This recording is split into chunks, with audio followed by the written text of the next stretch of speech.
Hey guys, good morning. কেমন আছো তোমরা? আশা করি ভালোই আছো, আর আমিও খুব খুব ভালো আছি। আর আজকে চলে এসেছি একটা নতুন ভিডিওর সাথে।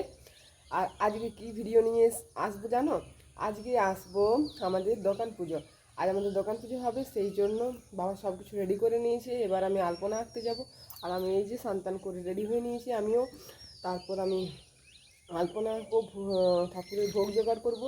চলো তাহলে দেখতে থাকো আমার সাথে আমি কী কী করি।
বামে গুরুভ্যো নমঃ পরম গুরুভ্যো নমঃ পরাপর গুরুভ্যো নমঃ পরমেষ্টি গুরুভ্যো নমঃ দক্ষিণে গাঙ্গনেশায় নমঃ সম্মুখে গন্ধেশ্বরী দেবী নমঃ ঊর্ধ্বমন্তায় নমঃ পশ্চাৎক্ষেত্র পালায় নমঃ অধৈত পৃথিব্যৈ নমঃ।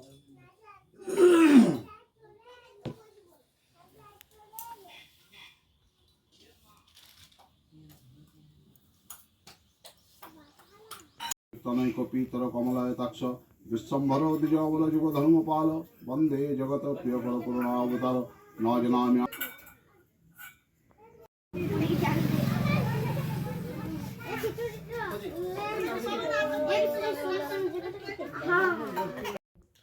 আমাদের দোকান পূজা হয়ে গেল। আর তোমরা ভাববে যে এতদিন পর দোকান পূজা কেন করছি, কারণ আমাদের সব বছরই অক্ষয় তৃতীয়ার দিনেই আমাদের দোকান পুজো করা হয়। কারণ আমাদের অক্ষয় তৃতীয়াতে করা হয় এই জন্যই যে আমাদের গ্রামে ঠাকুর মশাই খুব কমই আসেন, ওই জন্য পাওয়া যায় না পয়লা বৈশাখের দিন। ওই জন্য আমাদের অক্ষয় তৃতীয়ার দিনেই আমাদের করা হয় দোকান পুজো, ওই জন্য আজকে আমাদের করালো। আর এই যে আমার এখন হয়ে গেছে রান্না করা, এবার আমি এখন বসে আছি, তার কিছুক্ষণ পর আমরা খাবার খাবো। আর আজকের ভিডিওটা এই পর্যন্তই, দেখা হচ্ছে নেক্সট ভিডিওতে। ভালো লাগলে অবশ্যই লাইক কমেন্ট শেয়ার করতে ভুলো না। Tata, by.